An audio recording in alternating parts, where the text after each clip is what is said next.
Hello दोस्तों, welcome to my YouTube channel target है मैं। आज का हमारा वीडियो है जो नर्सिंग के एग्ज़ाम्स होने जा रहे हैं। जितने भी नर्सिंग पैरामेडिकल के एग्ज़ाम्स होने जा रहे हैं उनमें से मेडिकल असिस्टेंट सेकंड ईयर का जो पेपर मैंने देखा, मैंने सरल पेपर्स देखे, एनालाइज़ किए। तो कैंडिडेट्स को बहुत परेशानी रहती है, स्पेशली फार्माकोलॉजी में।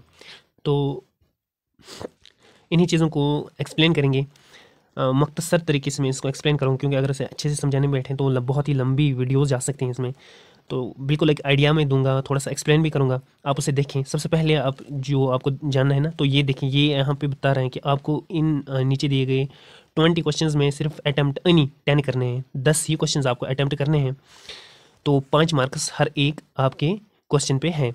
तो सबसे पहले आपका स्टरलाइजेशन, डिफेंस स्टरलाइजेशन और various methods of sterilisation, I think हर एक ने पढ़ा होगा। लेकिन अगर नहीं पढ़ा, मेरी चैनल पे जाएँ, कम्युनिटी हेल्थ नर्सिंग का, वहाँ पे मैंने प्ले लिस्ट बनाया है, वहाँ पे मैंने डिटेल्ड इस पे वीडियो दिया हुआ है, आप वो देख लें। ये लैरेंजोस्कोप, minor procedure tray, psychological support, ये देखें आप, psychological support, surgical patient, general mechanism of drug of action, bio transformation of drugs. तो ये सारी चीज़ें जो है ना, ये समझाऊंगा इस वीडियो में। जो मैंने कॉमन देखी उस पर भी देखेंगे, लेकिन सबसे पहले जो मैं आपको समझाऊंगा यहाँ पे ड्रग्स के रिलेटेड भी, या ये वीडियो जाएगी, एक ही जाएगी।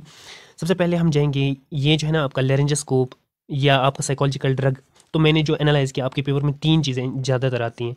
आप एक तो आता है आपका ओटी थिएटर जो है ना आपका, वो उसमें आते हैं क्वेश्चंस। आपके फार्माकोलॉजी में क्वेश्चंस आते हैं, और आपके मेडिकल सर्जिकल में क्वेश्चंस आते हैं। ये 3 चीज़ें जो हैं आपके क्वेश्चंस आते हैं इसमें ज़्यादातर। तो सबसे पहले जो है मेडिकल सर्जिकल और ओटी का जो ये पोर्शन है ना, उसको मैं एक्सप्लेन थोड़ा सा करूँगा। उसके बाद एक ही जगह हम आते हैं फार्माकोलॉजी पे। सबसे पहले हम एक्सप्लेन करते हैं इस लैरेंजोस्कोप को, ठीक है। तो ये जो लैरेंजोस्कोप है ना आपका, सबसे पहले अगर डेफिनेशन पे ही आप जाए ना, लैरेंजोस्कोप आपका लैरिंग्स के रिलेटेड है, यानी कि आपकी वोकल कॉर्ड जो है ना, तो उसके रिगार्डिंग है। तो इसकी मीनिंग उसी का स्कोप, यानी कि उसके इसका विजुअलाइजेशन करना, उसको लैरेंजोस्कोप आप कहते हैं। तो यूज़ किस में होता है? Laryngoscope is mainly use to view of the glottis and vocal cord, जो आपके होते हैं ना वोकल फोल्ड्स, उनको जो है देखने को मैं हमें हेल्प करता है। ये इसकी इमेज भी है, आप देख सकते हैं। और अब देखें यूजेस भी, आप देख लें, 4Ds हैं। Detect use of voice problem अगर किसी को हो, उसमें हम इसे यूज़ करते हैं। काज ऑफ थ्रोट या ईयर पेन अगर होगी, उसमें detect structure stricture injury to the throat, यानी कि थ्रोट के ही रिगार्डिंग सारी चीज़ें ये हमें दिखाता है। अब इंडिकेशंस में क्या क्या आता है, मतलब कहाँ कहाँ हमें इसे यूज़ करना है? जब नियोनेटल एफेक्सिया, यानी कि उसमें सांस लेने में तकलीफ हो, रेस्पिरेटल डिस्ट्रेस सिंड्रोम, रेस्पिरेशन में कोई प्रॉब्लम्स हो, उसमें हम इसका यूज़ करते हैं। ट्रेकियोओसोफेगल फिस्टुला, अगर ट्रेकिया या ओसोफेग उनके बीच में कुछ प्रॉब्लम्स हो, उस टाइम हम उसका यूज़ करते हैं। एपिग्लोटोसिस, एपिग्लोटिस में अगर इन्फ्लेमेशन हो, उस टाइम उसको यूज़ करते हैं, ठीक है। कॉन्ट्रा इंडिकेशन, यानी कि हमें कहाँ कहाँ पे इसका यूज़ नहीं करना चाहिए। जब रेस्पिरेटरी ऑब्स्ट्रक्शन हो तो उस टाइम इसका यूज़ ना करें। अगर डिजीज़ हो सर्विकल स्पाइन में, सर्विक्स जो आपके होते हैं ना, बैक स्पाइन, तो वहाँ पे अगर कोई डिजीज़ हो या इंजरी हो, वहाँ पे इसका यूज़ आप नहीं कर सकते। तो ये तो है लैरेंजोस्कोप। लेकिन यहाँ पे आप देखना, एम्बेग, निबुलाइज़र, अगर आप मतलब वो नहीं आता, इनमें से कोई चीज़ आपको आती है तो थोड़ा सा खुद ही देख लें। ये निबुलाइज़र आपने खुद भी देखा होगा, इसकी इमेज, मतलब जो आप वो रेस्पिरेशन के रिलेटेड होते हैं ना बच्चों में, तो निबुलाइजेशन देते हैं, ये भी आप देख लें। ये एम्बैग भी आप देख लें, थोड़ा सा आप पढ़ भी सकते हैं इसको। अगर वो नहीं आता लैरेंजोस्कोप, इनमें से कोई आता है, तो आप इसको ईजिली देख सकते हैं। ये आपका डिफाइब्रिलेटर आ गया, जिसमें जो हार्ट की, जब हार्ट पंप करना बंद करता है, तब डिफाइब्रिलेशन की जो हम देते हैं, ये आप देख सकते हैं। अगर इसमें पे आता है आपको, आप देख सकते हैं थोड़ा सा, मैंने ऑलरेडी। तो ये पल्स ऑक्सीमीटर जो आप पल्स के लिए यूज़ करते हो। एंडोस्कोप भी अगर आता है ना, तो आप देख सकते हैं। ये क्या है? Endoscope is a device with a light attached, is use to look inside the body cavity और ऑर्गन्स, ठीक है। एंडोस्कोप उसी को हम कहते हैं। तो ये चीज़ आप खुद भी देख सकते हैं। अगर वो नहीं आता, तो इनमें से कोई आ जाए तो आप इजीली इसको कर सकते हैं। तो ये एंडोस्कोप कहाँ कहाँ इंडिकेशन, कहाँ कहाँ यूज़ कर सकते हैं, वगैरह वगैरह। या लेप्रोस्कोप भी आप देख सकते हैं। लेप्रोस्कोप आता है तो जो एब्डोमेन में हम यूज़ करते हैं, एब्डोमिनल के एग्जामिनेशन ऑफ एब्डोमेन में हम यूज़ करते हैं, उसको लेप्रोस्कोप कहते हैं, ठीक है। इंडिकेशन कहाँ कहाँ, PID, मेनूरिया, तो डायग्नोस्टिक इनफर्टिलिटी, ट्रामा, इन चीज़ों में हम इसका यूज़ करते हैं। कहाँ कहाँ हमें कंट्रा इंडिकेटर हमें यूज़ नहीं करनी चाहिए, वो देखें। और कॉम्प्लिकेशंस क्या क्या हो सकती हैं इससे, वो भी देखें। ये सारी चीज़ें आप कर सकते हैं ईजिली, कोई बड़ा है नहीं। तो ये कैनुला जो आप करते हो यूज़, जो ड्यूरिंग इन्फ्यूजन जब आप देते हो, तो वो भी हैं। एंडोट्रेकल ट्यूब भी आप देख सकते हैं, पढ़ सकते हैं थोड़ा सा। ये कोई मतलब लंबा चौड़ा है नहीं इसको समझाने में, तो खुद भी देख सकते हैं आप। थोड़ा सा इनको देख लें, आप खुद ही देख लें। तो हम आगे चलते हैं। इसके बाद इसको वीडियो को पॉज भी कर सकते हैं, और आप पढ़ सकते हैं इसमें क्या लिखा है। तो ये टर्निकेट आपका है, जब आप किसी की वेन पकड़ने के लिए यूज़ करते हो ना, तो ऊपर से टर्निकेट करते हो, तो ये वही टर्निकेट है यहाँ पे, ये वाला। चलते हैं आगे अब। ये जो है ना ट्रेकेस्टोमी ट्यूब आपका, ये आप तब देते हो जब आपके जो विंड पाइप है ना वहाँ पे कुछ ऑब्स्ट्रक्शन हो, अपर ऑब्स्ट्रक्शन हो, तो आप होल कर देते हो, वहाँ पे इंसिजन देते हो थ्रोट पे, वहाँ पे इसको इंसर्ट करते हो ट्रेकेस्टोमी ट्यूब को। ठीक है, तो आगे चलते हैं आप। दूसरा जो क्वेश्चन है ना, ये आपका साइकोलॉजिकल सपोर्ट पेशेंट जब सर्जरी उसकी होती है, तो यहाँ पे आप देख लें पेशेंट जो अंडरगोन जो जिसको सर्जिकल प्रोसीजर करना हो, साइकोलॉजिकल सपोर्ट एक इंपॉर्टेंट पार्ट है ड्यूटी हेल्थ वर्कर का। तो यही देखते हैं आगे इसमें क्या लिखा है।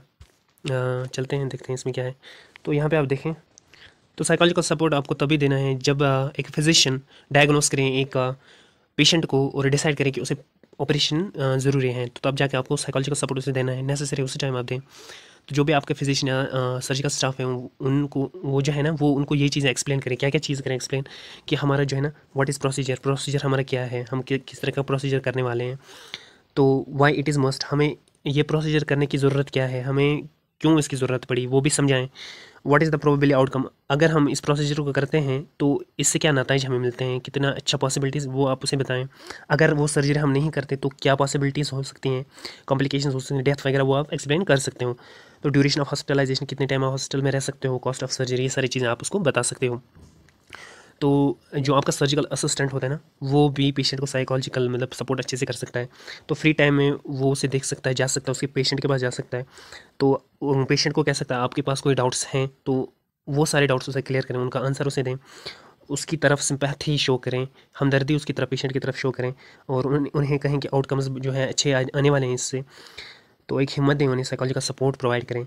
ठीक है, और यहाँ पे भी कुछ चीज़ें देखते हैं इसमें क्या लिखा है। यहाँ पे साइकोलॉजिकल सपोर्ट है ना, ये एक्सप्लेन आपको ज़रूर करना है, ये बहुत ही इंपॉर्टेंट चीज़ है पेशेंट को एक्सप्लेन करने के लिए, ताकि उसकी फैमिली जो है एग्री हो सके इसको जो है साइकोलॉजिकल सपोर्ट जो अब इसे मिलेगा तो ये रेडी हो जाएंगे सर्जरी के लिए, तो टॉलरेट वगैरह ये चीज़ें इसमें फियर जो भी एंजाइटी वगैरह वो दूर हो सकें। ठीक है, तो कोई खास चीज़ है नहीं, तो यही सारी चीज़ें इसमें आप खुद भी थोड़ा सा पढ़ सकते हैं, बस इतना ही साइकोलॉजिकल सपोर्ट। आगे देखते हैं आप। जो भी मैंने क्वेश्चन पेपर्स देखे ना उनमें मैंने ज़्यादातर क्वेश्चंस में देखा ये इन्फ्लेमेशन और डायरिया आपकी जो एग्जाम्स में आता ही आता है। अब देखें इन्फ्लेमेशन क्या होता है, हर एक को पता होगा, लेकिन डेफिनेशन याद रखें किस तरह की आती है। Inflammation is a response of a tissue to injury, जब आपकी इंजरी हो जाती है ना तो उसका रिस्पांस टिश्यू क्या देता है उस इन्फ्लेमेशन कहते हैं। Often injury caused by invading pathogen, यानी कि पैथोजन्स की वजह से भी आपकी जो इन्फ्लेमेशन हो सकती है, इंजरी हम जिसे कह सकते हैं। ठीक है, अब आगे देखते हैं इसमें, यहाँ पे इट इज़ कैरेक्टराइज्ड बाय आपकी स्वेलिंग होती है, वही तो होता है इन्फ्लेमेशन, स्वेलिंग होती है, रेडनेस होती है, पेन होती है, टेम्परेचर भी इंक्रीज़ होता है, इंक्रीज ब्लड फ्लो वहाँ पे टिश्यू जहाँ पे आपकी काज हो जाती है ना, जहाँ पे टिश्यू डैमेज हो जाता है वहाँ पे ब्लड फ्लो इंक्रीज़ हो जाता है। तो काजेज़ कैसे होता है, हीट एंड कोल्ड की वजह से भी हो सकता है, बर्नस की वजह से आपकी इन्फ्लेमेशन हो सकती है, केमिकल इरिटेंट्स की वजह से हो सकता है, रेडिएशन से, एक्सरे से, फ्रोस्ट बाइट से, ट्रामा से, टॉक्सिन से, ये सारी चीज़ें आप देख सकते हैं। इन्फेक्शन पैथोजन से, फिजिकल इंजरी यानी कि आप कहीं पे गिर गए या एक्सीडेंट हो गया, वो फिजिकल इंजरी होती है आपकी, हाइपर सेंसिटिविटी रिएक्शन से, अल्कोहल से। ठीक है, और फॉरेन बॉडी बाहर की जो मतलब माइक्रो ऑर्गेनिम्स उसको फॉरेन बॉडी कहते हैं, उससे भी हो सकता है इन्फ्लेमेशन। तो टाइप्स भी देख सकते हैं, अपेंडिसाइट्स होते हैं ना आपकी, जो अपेंडिक्स होते हैं, अपेंडिक्स पार्ट आपकी इंटेस्टाइन का, उसमें इन्फ्लेमेशन होना, वो इसके टाइप्स है। साइनोसाइट्स आपकी नाक में, ओटाइटिस कान की इन्फ्लेमेशन, पेनक्रियाटाइटिस पेनक्रियाज की इन्फ्लेमेशन, मेनिंजाइटिस आपके ब्रेन की मीनिंग जो मेनिंजेस होते हैं ना, मीनिंग्स कवरिंग्स होती हैं, उसमें इन्फ्लेमेशन आ जाना। सिस्टाइटिस जो आपके ब्लैडर में इन्फ्लेमेशन होती हैं उसको सिस्टाइटिस कहते हैं। और इस तरह से कोलाइट्स मतलब जो आपको कॉलन पार्ट होता है कोलाइट्स, और फ्लेबाइट्स जो आपकी वेन्स होती है ना उसकी इन्फ्लेमेशन होता है, ब्लड वेन्स में इन्फ्लेमेशन हो जाना फ्लेबाइट्स कहते हैं। तो ये सारे इसके टाइप्स हैं। तो आगे चलते हैं अब। कुछ खास चीज़ है नहीं इसमें, लेकिन थोड़ा सा मैं बता दूँ, ये रेनाइट्स वगैरह, ये टॉन्सिलाइट्स वगैरह, ये आप खुद देख लें। तो एक्यूट भी हो सकता है, क्रॉनिक भी हो सकता है। आपकी इन्फ्लेमेशन एक्यूट होती है मतलब जब एक्यूट कम समय में होना, क्रॉनिक होता है लॉन्ग टर्म में जब आपकी जो इन्फ्लेमेशन हो वो लॉन्ग टर्म में, उसे क्रॉनिक कहेंगे। एक्यूट शॉर्ट टर्म में आप कह सकते हो कि शॉर्ट टाइम में हुआ। साइन सिम्टम्स भी देख लें, रेडनेस, हीट वगैरह, स्वेलिंग, पेन वगैरह, ये तो आपको पता ही है। अदर सिम्टम्स एनोरेक्शिया मतलब लॉस ऑफ एपेटाइट जिसे कहते हैं, वेट लॉस होना, रेस्टलेसनेस, वीकनेस, फीवर, ये सारी चीज़ें इसमें आ जाती हैं।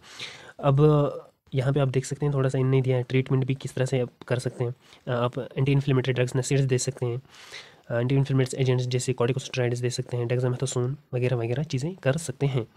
ठीक है, ये आप चीज़ देख लें। तो अब चलते हैं हम डायरिया पे। ठीक है, थोड़ा सा देखते हैं उसमें। तो डायरिया भी मैंने सर्वल टाइम देखा आया हुआ है, ये क्वेश्चन ज़्यादातर आता है आपके एग्जाम्स में।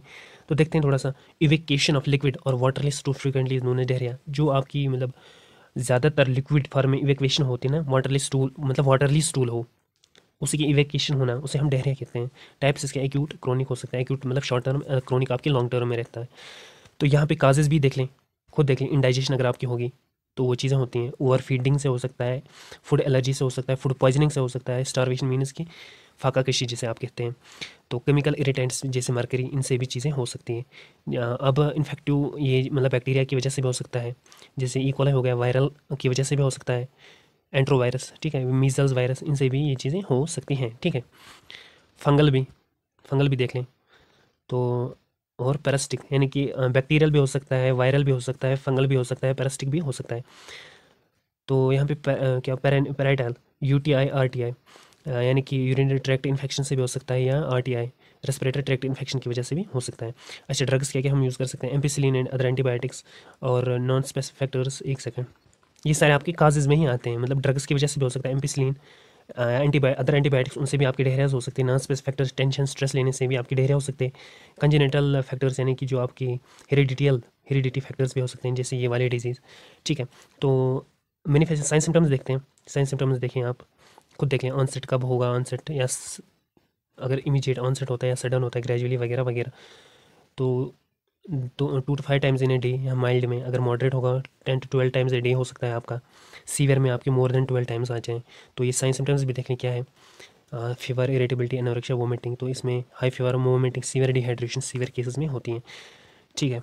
तो यहाँ पे कॉम्प्लिकेशंस भी देख सकते हैं, डायग्नोसिस किस तरह से किया जाता है। कॉम्प्लिकेशन डिहाइड्रेशन हो सकती है, एसिडोसिस हो सकती है। तो डायग्नोसिस, साइन सिम्टम्स वगैरह वगैरह आप देख लें। बाई साइन सिम्टम्स से भी आप पता चल सकता है कि हाँ जी इसमें डायरिया है। फिजिकल एग्जामिनेशन जब करोगे वहाँ भी पता चलेगा, स्टूल एग्जामिनेशन करोगे वहाँ भी पता चलेगा, जब इलेक्ट्रोलाइट की लेवल देखोगे वहाँ भी पता चलेगा। तो BUN इससे भी आप चेक कर सकते हो। अब ड्रग्स क्या क्या मतलब मैनेजमेंट कैसे कर सकते हो, एंटी डायरियल ड्रग दे सकते हैं, एंडोमाइक्रोबियल ड्रग्स दे सकते हैं, IV फ्लूइड, क्योंकि इसमें फ्लूइड लॉस हुआ है तो IV फ्लूइड भी आप दे सकते हैं, ठीक है। अब चलते हैं नेक्स्ट टॉपिक पे। तो आगे जो टॉपिक है ना आपका, वो आता है आपका हाइपरटेंशन, MI और आयरन डेफिशिएंसी एनीमिया। इसको देखते हैं। हाइपरटेंशन आप सभी को पता होगा, लेकिन जल्दी में बता दो। हाइपरटेंशन वो चीज़ होती है जब आपके ब्लड वेसल्स में नॉर्मली जो आपका ब्लड वॉल्यूम होता है उससे ज़्यादा हो जाए आपका ब्लड वॉल्यूम, ठीक है, तो उसे आप हाइपरटेंशन कह सकते हैं। यानी कि आपका 120/80 नॉर्मल होता है ब्लड प्रेशर, लेकिन जब इससे एक्सीड करें उसे आप हाइपरटेंशन कह सकते हैं। जब इससे ज़्यादा हो आप उसे हाइपरटेंशन कह सकते हैं। अब कैसे होता है, उसकी काजेज़ आप देख सकते हैं, मतलब जैसे एथेरोस्क्लेरोसिस होता है या किडनी प्रॉब्लम्स होती है डायबिटिक पेशेंट्स में। तो ये सारी चीज़ें इसमें प्राइमरी काजेज, सेकेंडरी काजेज होते हैं। तो सबसे पहले हम देखते हैं ना प्राइमरी, अब इसके टाइप्स भी हैं, प्राइमरी हाइपरटेंशन, सेकेंडरी हाइपरटेंशन क्या होता है। प्राइमरी हाइपरटेंशन आपका ये होता है कि जो विदाउट मतलब आपकी कोई डिजीज़ ही नहीं है, लेकिन फिर भी आप में मतलब हाइपरटेंशन हो गया, वो प्राइमरी विदाउट एनी काज, तो उसे आप प्राइमरी हाइपरटेंशन कह सकते हैं विदाउट एनी काज, जिसमें आपका 150 अप टू 150 से भी रहता है आपका ब्लड प्रेशर, डायस्टोलिक मतलब 90 रहता है। तो यह हो गया प्राइमरी। सेकेंडरी ये होता है कि आपका सेकेंडरी आपका मतलब जो डिजीज़ हो, चाहे आपकी डायबिटीज़ पेशेंट हो, चाहे किडनी प्रॉब्लम हो, तो उनमें डिजीज़ हैं, डिजीज़ की वजह से जब आपको ना हाइपरटेंशन होता है, उस वजह से आपकी हाइपरटेंशन, उसे हम सेकेंडरी हाइपरटेंशन कहते हैं, जो डिजीज़ की वजह से फिर होता है, ठीक है। तो अब देखते हैं आगे थोड़ा सा। तो जो आपका सेकेंडरी हाइपरटेंशन है ना, उसमें मतलब आपकी कार्डियोवास्कुलर हाइपरटेंशन आप कह सकते हो। जब आपके हार्ट में ही कोई प्रॉब्लम हो तो उसे आप कार्डियोवास्कुलर हाइपरटेंशन के, जैसे मतलब हार्ट में क्या प्रॉब्लम्स आ गई, एथेरोस्क्लेरोसिस आ गई, यानी कि आपकी जो वेन्स होती है ना हार्ट की, वो हार्ड हो गई हैं, उनमें जो लिपिड्स वगैरह वो डिपॉजिट हो गए हैं अंदर से, तो वो फिर हार्ड हो जाती हैं, उसे आप एथेरोस्क्लेरोसिस कहते हैं, ठीक है। या नैरोइंग, जो आयोटा आपके हार्ट की वेसल होते हैं ना आयोटा, उसमें नैरो वो हो गई है, वो भी एक काज रहता है आपके हाइपरटेंशन होने का, ठीक है। या आपके आप इसे कहते हैं एंडोक्राइन हाइपरटेंशन कैसे कहते हैं। वो क्या होता है, वो ये होता है कि मतलब आपका जो एड्रेनल ग्लैंड होता है ना किडनी के ऊपर, एड्रेनल ग्लैंड, उसमें ट्यूमर हो जाए तो वो एंडोक्राइन हाइपरटेंशन कहलाएगा आपके, उसकी वजह से भी हाइपरटेंशन आ जाएगा, ठीक है। तो डायबिटीज़ मेलाइट्स अगर किसी को है उससे भी होगा। अब हमें ये डिटेल में यहाँ पे नहीं कर सकता, क्योंकि डिटेल वीडियो हम अलग से इसको बनाएंगे, लेकिन आपको मतलब ईजिली वे मैं आपको इस टाइम बता रहा हूँ। तो रिनल हाइपरटेंशन और एक है रिनल हाइपरटेंशन, तो वो क्या चीज़ है जो आपके किडनीज़ के रिलेटेड है। अब मैं बताता हूँ क्या होता है इसमें, थोड़ा सा देखें। रिनल में आपकी जो प्रॉब्लम रहती है ना, आपने पढ़ा होगा ना, आपके रिनल में जो चीज़ें होती हैं ना, आपके रिनल में नेफ्रॉन्स होते हैं ना, नेफ्रॉन्स, उसका स्ट्रक्चर भी आपने इस तरह के कप शेप्ड होते हैं, ठीक है। तो ये जो ग्लोमेरुलस होते हैं ना, इसमें उसकी इन्फ्लेमेशन होते हैं, उस जिसे हम ग्लोमेरुलर नेफ्राइटिस कहते हैं, ग्लोमेरुलर नेफ्राइटिस कहते हैं। तो वो भी एक काज रहता है आपकी सेकेंडरी हाइपरटेंशन का, ठीक है। अब आगे जो है ना, आप इसमें आप कौन कौन से ये दवाएं दोगे, ड्रग्स दोगे, वो हम आगे डिस्कस करेंगे। लेकिन ये जो है ना आपका हाइपरटेंशन रहता है, आप इसे इस तरीके से भी एक्सप्लेन कर सकते हो। तो काजेज, सिम्टम्स वगैरह, ट्रीटमेंट कैसे कर सकते हैं, ये आप एग्जाम्स में लिख सकते हैं। अब आता है आपका MI, मायोकार्डियल इन्फ्रेक्शन क्या होता है। तो सिंपली मैं बताता हूँ, जो आपका हार्ट होता है ना, हार्ट में आपके आपने पढ़ा होगा ये एसेंडिंग आयोटा ये वाला, ठीक है, अर्च ऑफ आयोटा ये वाला, तो नीचे जब ये जाता है ना इस तरह से, इसे आप डिसेंडिंग आयोटा कहते हैं। तो ये जो अर्च ऑफ आयोटा है ना, यहाँ से इस तरह की वेन्स निकलती हैं, ठीक है, जो आपके हार्ट को ही सप्लाई करते हैं ब्लड, ठीक है। तो इन जो है ना ये वाली वेन्स, इनमें प्रॉब्लम्स आती हैं, इनमें ब्लड सप्लाई या तो अच्छे से नहीं पहुंच पाती, या तो कुछ और रीजंस होते हैं, या तो ये नैरो हो जाती हैं, जिसकी वजह से हार्ट के इन वाली वेसल्स में ब्लड अच्छे से नहीं पहुंचता, और जिसकी वजह से वहाँ पे इन्फ्रेक्शन हो जाता है, यानी कि ये चीज़ें सड़ जाती हैं, यहाँ पे ये आपका टिश्यू वहाँ पे सड़ जाता है। तो इस वजह उसको हम क्या कहते हैं, मायोकार्डियल इन्फ्रेक्शन, उस टर्म को हम कहते हैं, ठीक है। अब देखते हैं आगे थोड़ा सा। अब काजेज देखते हैं इसमें एमआई में क्या होता है। आपका जो काज मेन रहता है ना, वो एथेरोस्क्लेरोसिस होते हैं, ठीक है। एथेरोस्क्लेरोसिस ये होते हैं कि आपकी नैरोइंग, वहाँ पे हार्डनेस होती हैं, जो मैंने कहा था ना वेसल्स, वो उसकी हार्डनेस होती है, नैरोइंग होती है, ये मोस्ट कॉमन काज देखा गया है। और दूसरा काज जो है ना आपका थ्रोम्बस याद रखें, और एम्बोलस, EMBLOUS। थ्रोम्बस और एम्बोलस में क्या फ़र्क है मैं बताता हूँ, मैं बताऊँगा आपको। आपके ब्लड में ना जब कोगुलेट होता है ना, एक थोड़ा सा थंबा लगता है, अगर वो थंबा लग जाए ना, उसको आप थ्रोम्बस कहेंगे। क्या कहेंगे? थ्रोम्बस।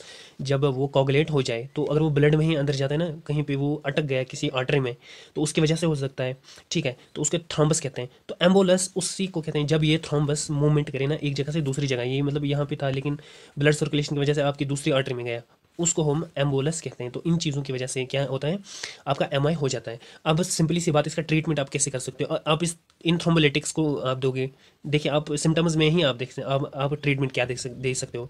तो थ्रोम्बस को मतलब एंटी थ्रोम्ब जो भी आपके ड्रग्स होते हैं वो दोगे आप, ठीक है। और जो आपकी ब्लड वॉल्यूम को इंक्रीज़ करें वो आप दे सकते हो। जो ये ब्लड मतलब ये है ना, क्या कहते हैं इसे, लिपिड्स जो जमा हुए उनको कम करने के लिए आप दवाएं दे सकते हो, ये खुद आप ट्रीटमेंट दे सकते हो।